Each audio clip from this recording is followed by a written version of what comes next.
Assalamu alaikum. I hope you all are well. So today we are going to cover part 2 of data structures chapter number 19. So हमने basically जो है previous video में BST ये हमने जो है वो कंस्ट्रक्ट किया था इस गिवन डेटा एलिमेंट्स के लिए, ठीक है। और ये जब हमने पूरा ट्री जो है वो बना लिया था तो तब हमें रियलाइज़ हुआ कि जो हमारा ये BST बना है ये तो एक लिंक लिस्ट की तरह लग रहा है कि 3 जो है उसके राइट चाइल्ड में जो है वो 4 है, फिर 4 का राइट चाइल्ड 5 है, फिर 5 का राइट चाइल्ड 7 है। तो लिंक लिस्ट में भी ऐसे ही होता है ना कि एक डेटा एलिमेंट होता है और फिर उसकी वो पॉइंट करता है नेक्स्ट की तरफ, फिर अगला जो है वो पॉइंट करता है अपने से नेक्स्ट की तरफ एंड ऑनवर्ड्स। तो देखने में ये जो है वो लिंक लिस्ट लग रही है, but to be very clear, ये अगर कोई आपसे पूछे कि ये लिंक लिस्ट है या BST तो ऑब्वियसली ये BST है। लेकिन यहाँ पे प्रॉब्लम ये आ रही है कि अब फॉर एग्ज़ाम्पल यहाँ पे हमने कोई एलिमेंट इंसर्ट करना है या सर्च करना है फॉर एग्ज़ाम्पल, तो हमें क्या करना पड़ेगा कि अगर हमने फॉर एग्ज़ाम्पल 20 को सर्च करना है, देखें यहाँ पे 20 की ही आपको वैसे एग्जांपल दी हुई है, इससे ज़्यादा क्लियर हो जाएगा। अब आपको कोई कहे कि इस BST में 20 जो है वो सर्च करो, तो अब क्या होगा कि पहले हम 3 पे जाएंगे, फिर हम देखेंगे 20 से बड़ा है, फिर 4 पे, फिर 5 7 6, तो n नंबर ऑफ़ एलिमेंट्स हैं तो n नंबर ऑफ़ सर्चेस ही हमें करनी पड़ेंगी। तो अगर आपको याद हो कि मिड्स के सिलेबस में हमने पढ़ा था कि ये जो BSTs होते हैं या जो ट्री डेटा स्ट्रक्चर है, लीनियर डेटा स्ट्रक्चर, उसमें हम बेसिकली इंटर ही इसलिए हुए थे कि हमें लिंक लिस्ट में n नंबर ऑफ़ सर्चेस, बहुत ज़्यादा सर्चेस करनी पड़ती थी इंसर्शन डिलीशन या सर्च के लिए, फाइंड करने के लिए। तो हम उससे बचने के लिए ट्री में आए थे, लेकिन अब यहाँ BST में आके देखा तो फिर n नंबर ऑफ़ सर्चेज हैं, तो ये इसका एक डिसएडवांटेज है।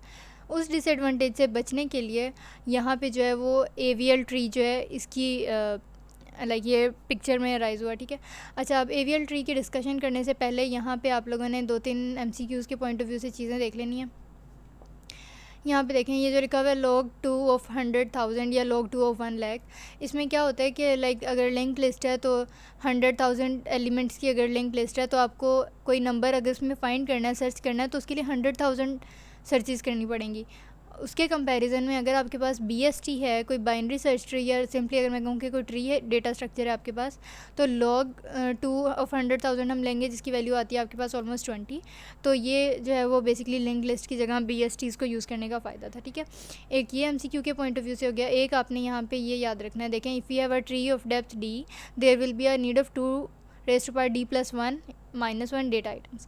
अब यहाँ पे MCQ फॉर एग्जांपल अगर आ जाता है कि अगर आपको डेप्थ बताई हो और आपने जो है वो टोटल डेटा आइटम्स फाइंड करने हो, तो आपने सिंपल D में वैल्यू स्टोर करनी है। फॉर एग्जांपल अगर D की वैल्यू 2 है तो 2 रेज़ टू पावर 3 हो जाएगा, -1 तो 8 -1 7 डेटा आइटम्स, ठीक है। तो इस तरह से MCQ में भी अक्सर आ जाता है, और शॉर्ट में आने के वैसे चांसेस कम है, लेकिन MCQs में मोस्टली आ जाता है, ठीक है।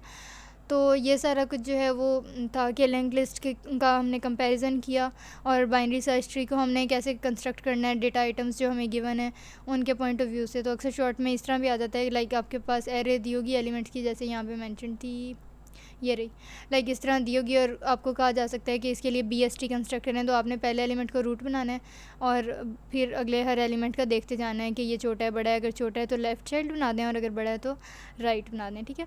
अच्छा जी, अब हम मेन जो इसका कवर होने वाला है उसकी तरफ आते हैं, AVL ट्री। अब AVL ट्री बेसिकली 2 पर्सन थे, एडल्सन वेल्स्की और लैंडिस, इन दोनों ने जो प्रपोज़ किया AVL ट्री। अच्छा, अब AVL ट्री जो है इसका क्या फ़ायदा है BST के मुकाबले में? इसका ये फ़ायदा है कि ये जो है वो ट्री को बैलेंस्ड रखता है, ठीक है। तो लिंक लिस्ट की तरह, जैसे हम कह रहे थे कि हमें तो n नंबर ऑफ़ सर्चेस दोबारा करनी पड़ गई हैं BST में, तो क्या फ़ायदा हुआ? तो बेसिकली उस नुकसान को बचाने के लिए AVL ट्री जो है वो क्रिएट किया गया, ठीक है। अब यहाँ पे आपने क्या याद रखना है कि AVL ट्री जो है वो आइडेंटिकल होता है BST के। अगेन ये MCQ में आता है कि an AVL tree is identical to BST। यहाँ पे अब इसके 2 डिफरेंस हैं। पहली बात तो ये कि height of an empty tree is defined to be -1। Empty tree आपके पास क्या होता है? फॉर एग्जांपल आपके पास यहाँ पे ये एक रूट नोड दिया हुआ है, ठीक है। अब यहाँ पे इस रूट नोड के कोई भी आपको नहीं लेफ़्ट और राइट चाइल्ड नज़र आ रहे ना, तो अगर कोई आपसे पूछे कि क्या ये ट्री है, तो हाँ जी ये ट्री है। क्यों? क्योंकि जो सिंपल अगर सिंगल कोई रूट नोड हो ना, तो वो भी एक ट्री कहलाती है, बेशक उसका लेफ़्ट और राइट चाइल्ड कोई ना। अगर तो कोई उसको कहते हैं एम्प्टी ट्री। अगर तो आपके पास एम्प्टी ट्री है तो उसकी हाइट बाय डिफ़ॉल्ट समझ लें कि वो होती है -1, ठीक है। एक ये आपने याद रखना है, और दूसरा ये कि AVL ट्री हम किसी ट्री को तभी कहेंगे जब उसके लेफ़्ट और राइट सब ट्रीज़ में वन का जो है वो डिफरेंस हो। अब वन क्या हो सकता है, लाइक -1, 0 या 1, ज़्यादा से ज़्यादा 1 तक का डिफरेंस हो। जैसे ही 2 या 2 से कोई बड़ी वैल्यू आती है तो हम कहेंगे कि ये जो है वो AVL ट्री आपके पास नहीं है। ठीक हो गया। अच्छा, अब यहाँ पे देखें कि हाइट हमने बेसिकली फाइंड कैसे करनी है। यहाँ पे देखें, ये दो इंपॉर्टेंट पॉइंट्स हैं। Height of a binary tree जो है वो maximum level of its leaves, और इसको डेप्थ भी कहते हैं। और यहाँ पे देखें, फॉर एग्जांपल आपके पास ये फर्स्ट लेवल था रूट नोड वाला, फिर अगले चाइल्ड्स वाला था 1, फिर 2, फिर 3, तो टोटल इसमें कितने लेवल्स हो गए, 4। ठीक है, 4 नहीं, सॉरी, हमने 0 से स्टार्ट किया था ना, तो 0, 1, 2, 3, तो इसके जो मैक्सिमम लेवल है वो 3 है। ठीक है, तो इसकी हाइट है 3।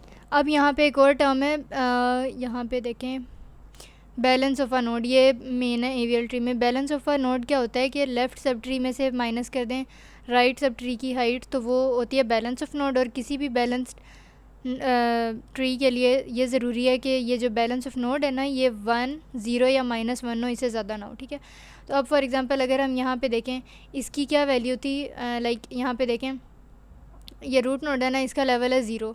ठीक है, मतलब इसकी हाइट है यहाँ पे 0।